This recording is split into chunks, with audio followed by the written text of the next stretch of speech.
चलिए, पिछले भाग में हमने पढ़ाया था कि किस तरह से रिपोर्टिंग पर प्रेजेंट और फ्यूचर टेंस में होने पर रिपोर्टेड स्पीच जो होता है तो इनडायरेक्ट बनाते समय उसकी क्रिया का टेंस नहीं बदलता है।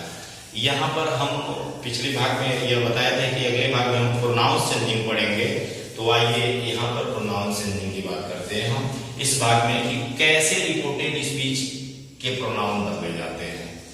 तो आइए देखते हैं कि यहाँ हम बात कर रहे हैं कि रिचार्ज वाउचर, दो चीजें हमने पढ़ा था, पहला आरएस और दूसरा आरबी।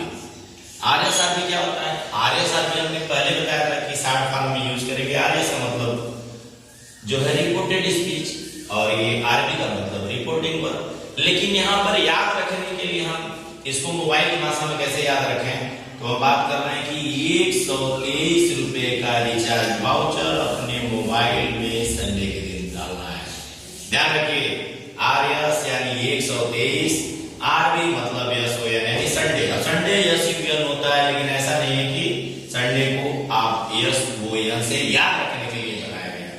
फिर देखिए, हम बात कर रहे हैं कि आपको प्रोनाउंस चेंजिंग के लिए बस याद रखना है कि अपने मोबाइल में 123 रुपए का रिचार्ज वाउचर संडे के दिन डाल। तो बता रहे थे आपको याद रखने का बहुत आसान तरीका है कि अपने मोबाइल में 123 रुपए का रिचार्ज वाउचर संडे के दिन डालना है। बहुत आसान तरीका है। इससे अगर इतना RS 1 2 3 RB या सोयन आपने याद कर लिया तो ये आप नरेशन में 9वीं से लेके 12वीं तक जब भी नरेशन बनाएंगे तो आपको प्रोनाउंस चेंजिंग संबंधी कोई समस्या नहीं आएगी। कैसे करते हैं आइए देखते हैं क्या है।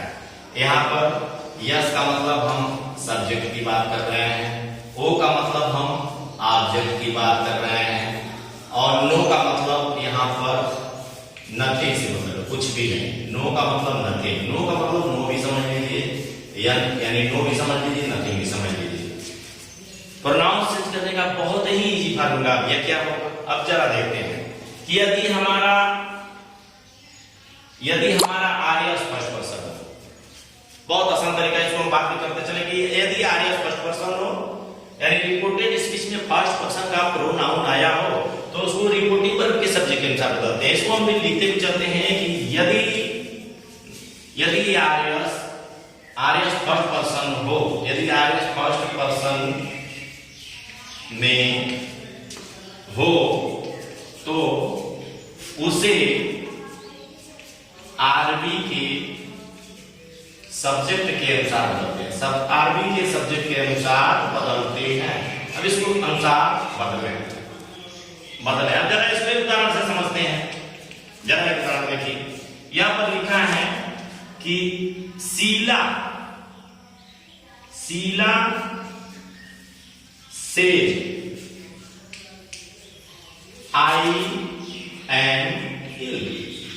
अब देखिए यहां पे क्या है, मैंने बोला कि इसका जब इनडायरेक्ट बनाएंगे तो इनडायरेक्ट बनाते समय क्या बोला कि यदि कहीं प्रोनाउन आता है तो उसके लिए एक रूल देखना होगा। प्रोनाउन आई है, आई फर्स्ट पर्सन होता है, तो इस चार्ट के हिसाब से यदि रिपोर्टिंग वर्ब 1 2 3 यानी आरएस 123 जो बताया, आरबी या सोयन, इसके हिसाब से कि जब हमारा रिपोर्टेड स्पीच फर्स्ट पर्सन में हो तो उसको रिपोर्टिंग वर्ब के सब्जेक्ट के अनुसार बदलते हैं। और रिपोर्टिंग वर्ब का सब्जेक्ट क्या होता है, यही हमारा स्पीकर है। रिपोर्टिंग वर्ब का ये सब्जेक्ट है जिसको आरबी का सब्जेक्ट बोलते हैं, इसी को स्पीकर भी बोलते हैं। अब ये जो हमारा प्रोनाउन है रिपोर्टेड स्पीच में आया, इस आई को इसके हिसाब से बदलना पड़ेगा। अब कैसे बदलते हैं देखते हैं। यानी शीला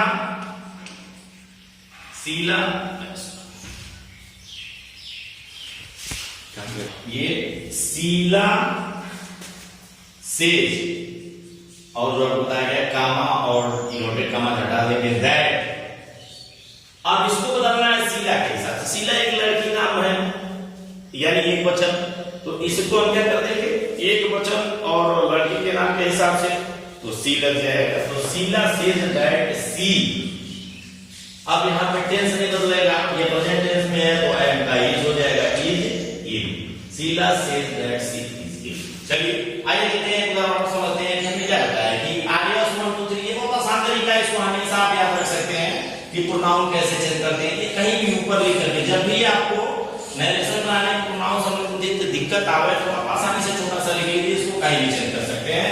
कि RS reported speech first second third person और जो रिपोर्टिंग वर्ब है वो सेकंड सब्जेक्ट ऑब्जेक्ट और नथिंग के हिसाब से होगा। तो आइए उदाहरण समझते हैं। दूसरा ये कहता है कि दूसरा जो है कि यदि रिपोर्टेड स्पीच आरएस, यदि आरएस सेकंड पर्सन जैसे सेकंड पर्सन कौन होते हैं, जैसे यू आदि मतलब हो, तो इसे यहां बताया कि यदि आरएस सेकंड पर्सन में हो तो इसे आरबी के ऑब्जेक्ट के अनुसार बदलते हैं, आरबी के ऑब्जेक्ट के अनुसार बदलते हैं। अब जरा इसको एक उदाहरण से समझते हैं। एक उदाहरण देखते हैं, आइए देखते हैं एग्जाम। एक उदाहरण लिख लेते हैं। The teacher says to the boy।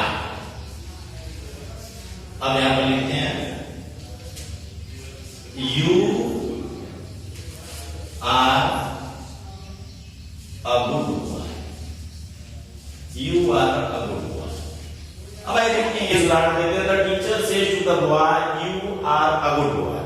अब इसको इनडायरेक्ट बनाते समय हम क्या करते हैं, तो रूल के हिसाब से देखिए हमने बताया कि आरएस 1 2 3 यानी रिपोर्टेड स्पीच है सेकंड पर्सन हो। देखिए यू यहां पे आया, यू सेकंड पर्सन का सब्जेक्ट है, तो इसको बदलेंगे रिपोर्टिंग वर्ब के ऑब्जेक्ट के अनुसार। रिपोर्टिंग वर्ब का ऑब्जेक्ट क्या है, अब जरा देखते हैं। रिपोर्टिंग वर्ब में ये हमारा सब्जेक्ट हो गया, ये वर्ब हो गया, और टू के बाद जो आया ये ऑब्जेक्ट हो गया, तो बॉय के हिसाब से बदलेंगे। तो क्या करेंगे जरा देखते हैं। द टीचर लिखेंगे, और आपको पता है कि यदि मैंने पहले ही बताया था सेज टू या से टू कुछ भी हो तो इसको टेल के बाद में बदलते हैं। द टीचर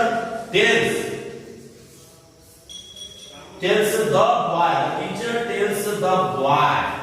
अब इसके बाद आपको पता है कि कामा लगने के कामा के लिए होता है दैट लगेगा। The teacher tells the boy that. अब यू को हमें कैसे बदलना है, सेकंड पर्सन को ऑब्जेक्ट के अनुसार, और ऑब्जेक्ट बॉय है थर्ड पर्सन। ऑब्जेक्ट जो हमारा यहां पे बॉय है थर्ड पर्सन, तो पुरुष जाति है तो पुरुष जाति थर्ड पर्सन के लिए ही लिखना पड़ेगा। तो अब यहां पे कहते हैं दैट ही, अब उसके बाद देखिए आर है यानी प्रेजेंट टेंस में है, इसके लिए ही के साथ इज लगता है, he is a good boy. RS यदि आरएस थर्ड पर्सन, ध्यान से देखिए, यदि आरएस थर्ड पर्सन हो, थर्ड पर्सन जैसे सी आदि, तो इसमें बदलाव नहीं होता, तो इसमें बदलाव नहीं होता है। इसको उदाहरण से देखते हैं तो बदलाव नहीं होता है। जरा एक उदाहरण से समझते हैं। यानी फिर से हम बात कर रहे हैं कि मैंने बताया आरएस 1 2 3, तो देखिए आरएस 1 2 3 मैंने बताया आरएस 1 2 3 और आरबी एस ओ एन, ये साधारण में कभी भी आप लिख सकते हैं जब भी कंफ्यूजन हो। तो यहां पे बोला आरएस 1 2 3, जब रिपोर्टेड स्पीच थर्ड पर्सन में हो तो इसमें नो यानी नो चेंज, कोई परिवर्तन नहीं होगा, वो वही रह जाएगा, वो उतार सकते हैं। एक एग्जांपल देखते हैं। रमा से